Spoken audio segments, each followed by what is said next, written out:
Nicolas Lebourge. Bonjour. Daniel Espard, je suis chargée de communication de l'association Aéria Story pour la valorisation du patrimoine aéronautique.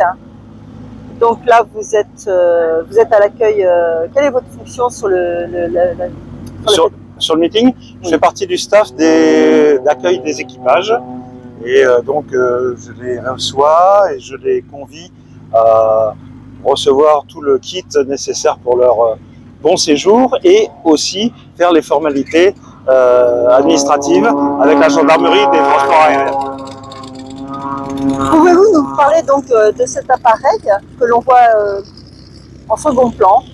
Alors l'appareil aux couleurs anglaises, c'est un Westland Lysander. C'est un avion qui a joué un très grand rôle dans la Seconde Guerre mondiale parce que c'est un avion anglais fabriqué par Westland. Et il était chargé surtout de faire des missions de nuit, d'infiltration en France, pour récupérer des espions, des agents qui revenaient en Angleterre donner leur rapport d'espionnage et déposer d'autres espions en pleine nuit évidemment, dans des champs, souvent avec ce qu'on appelle des goosenecks, des toutes petites lumières pour baliser le champ pour que l'avion puisse se poser de nuit. Évidemment, il y avait un petit code Morse avec une petite lampe. Dans la nuit noire de la guerre, forcément, le pilote expérimenté de Lysander repérait toute petite forme lumineuse avec un petit code Morse lumineux. Et ça lui donnait, avec 2-3 voitures qui allumaient à ce moment-là leur phare, ça donnait l'axe de piste, l'axe du champ d'aviation, où ils déposaient rapidement leurs passagers pour en reprendre d'autres. Bon, évidemment, ça n'a pas toujours été couronné de succès, puisque parfois les Allemands les attendaient et il y a eu de la casse. Mais voilà, le Westland Lysander a été très important pour faire passer les informations en Angleterre. Non, juste, donc vous êtes également pilote, vous avez commencé très jeune. Qu'est-ce qui vous a amené à l'aviation en fait? Qu'est-ce qui vous a fait rêver en fait? Bah, c'est simple, à l'âge de 6 ans, j'ai acheté ma première maquette en plastique d'avion, le P-47 Thunderbolt, celui-là. Je l'ai fait en maquette pour un 72e, j'avais 6 ans. Et après, j'ai commencé à faire de l'aéromodélisme en construisant mes modèles réduits en balsa, avec un petit moteur thermique. Après, c'était en vol libre, après vol circulaire, après les premières radiocommandes. Je vous parle de ça en 77, c'était assez extraordinaire.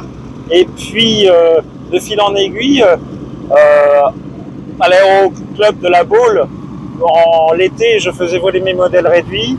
Et puis après, j'allais traîner dans le hangar du mécano pour commencer à travailler sur les avions modernes, les avions légers, et puis après les avions de collection. Et donc j'ai été aussi mécano sur avions de collection dans les tout débuts de ma vie. Et puis de fil en aiguille, bon, j'ai travaillé sur des plus grosses machines. Et un jour, je suis rentré comme mécanicien dans une compagnie collector qui s'appelait. On va attendre que l'Epsilon parte. Voilà, on voit bien. On a aussi le souvenir de l'ancienne patrouille des cartouches dorées. Ah, absolument, un TB30 Epsilon. Et donc j'ai fait, après je suis rentré à UTA, à la maintenance, mais j'ai quitté la maintenance assez vite. J'ai fait après de l'engineering sur AWACS. Puis j'ai fait ensuite, j'ai été longtemps à l'analyse des vols, je décryptais les boîtes noires. Donc c'était très formateur.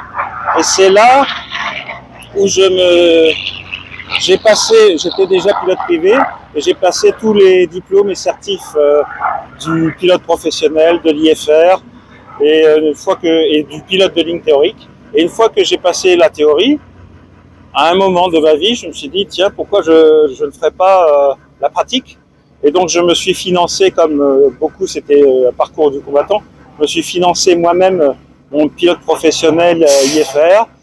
J'ai après eu ma première qualif turbine et je suis parti en disponibilité pour voler d'abord à Dijon.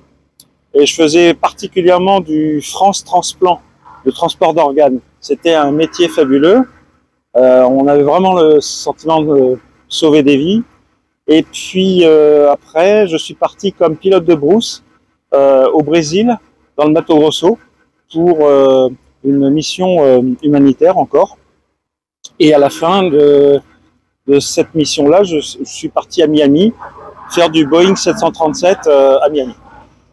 Et après, bon, la boîte américaine a fermé ses portes, mais j'avais mon parachute Air France et je suis retourné à Air France.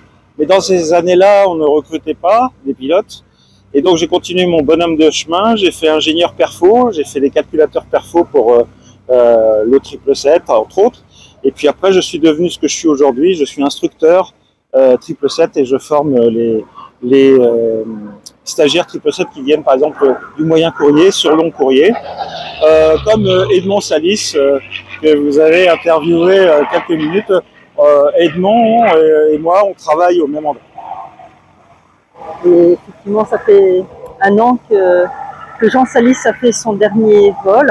Oui. Aimeriez-vous dire quelque chose?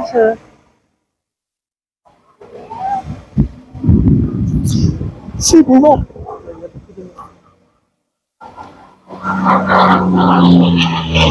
Comme un Pégase aux ailes de vent, il vole éternellement dans l'espace de ses rêves. Excusez-moi, je suis assez sensible.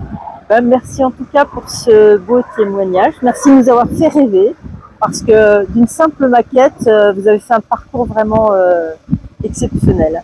Et la passion demeure. Et la passion demeure. Merci beaucoup. Merci.